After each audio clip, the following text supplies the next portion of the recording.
What's up, y'all? I just wanted to take a little bit of your time just to share some of my heart. This past 15 months have been the hardest time of my life. And honestly, there have been times I didn't know if I was going to make it through. There have been times where, many nights where I've just asked God to take me. Like, why am I still here, God?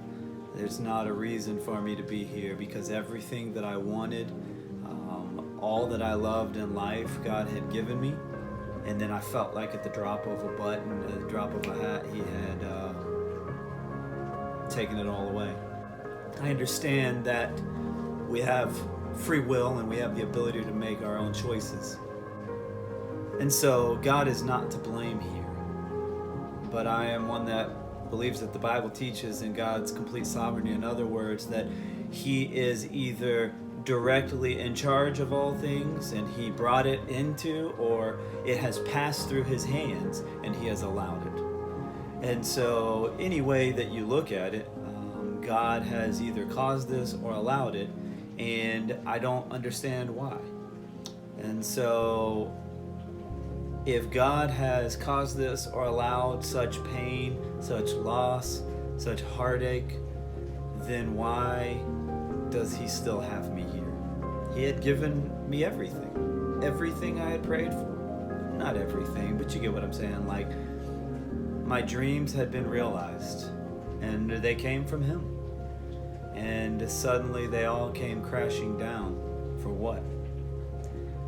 Why? And that's a question that I have wrestled with for thousands upon thousands upon thousands of hours. Sleepless nights, tears, anger, words. I don't know the answers to these questions, but here's what I know. I have experienced God in the past 15 months like I've never experienced Him before. It's not all, peaches and cream. It's not all pumpkin and spice and everything nice. There are some times I'm like, God, where are you? You said you would be here with me, but I'm not feeling you. God, I don't hear you. I don't see you. And those are the times that I'm reminded that's where our faith comes into play. If God gave us every answer, or if God showed us every decision, or if God had us to know what was going to happen, then why would we need faith? And according to Hebrews, it's impossible to please God without faith, because there are those times where we don't see Him, where we don't feel Him, but we have to trust that what He's shown us in the past and what His Word says, that He is with us. We have to trust that He's there. My kids, there are many times, not many times, but there are some times that my kids don't understand what Dad's doing. And it hurts my heart sometimes that I have to do it, but I know why I've got to do it, because it helps them. Even if they can't understand, they just have to trust me that I'm going to do what's best. I'm going to do what's right. That's what God is asking of me. That's what God is asking of us. Trust me that I'm going to do what's best. Trust me that I'm going to do what's right, even if you don't ever have the answers. Even if things aren't ever the way that you expected or wanted them to be.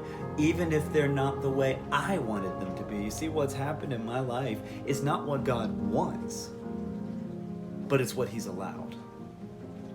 And so my response to that is everything. I'm not in control. I'm not God. So how I respond to that is everything, and that will determine my future. If I say, yes, God, this isn't right. God, this isn't what you want. This isn't how it should be. But yet you can use this for my good and your glory, and I accept your ultimate work in this, then that doesn't negate the pain. That doesn't even necessarily help the pain at some times. Sometimes the pain is so intense, the loss is so intense that you're just sitting there. But what it does is it provides the pathway, the foundation for healing. And that's what we all want. We all want to be healed. We all want to be whole. And so my question that I have for you is Are you able to question God, to sit back and wait for him to answer, and then trust how he responds? Even if he's using a means and a method that you don't agree with, you don't like, and just say, okay, God, I don't get it, I don't understand it, it's not right, but I trust you. Just like if you read the prophet Habakkuk, amazing story in the Old Testament, 3 chapters that'll blow your mind. You can relate, I can relate very well to Habakkuk in his time of suffering. Just like Jesus, right? Where he said, if I can, I would rather this cup pass from me. I don't want to have to walk through these steps, but not my will be done, your will be done. If you can walk through those waters at peace with the pain, then you provide a pathway to healing.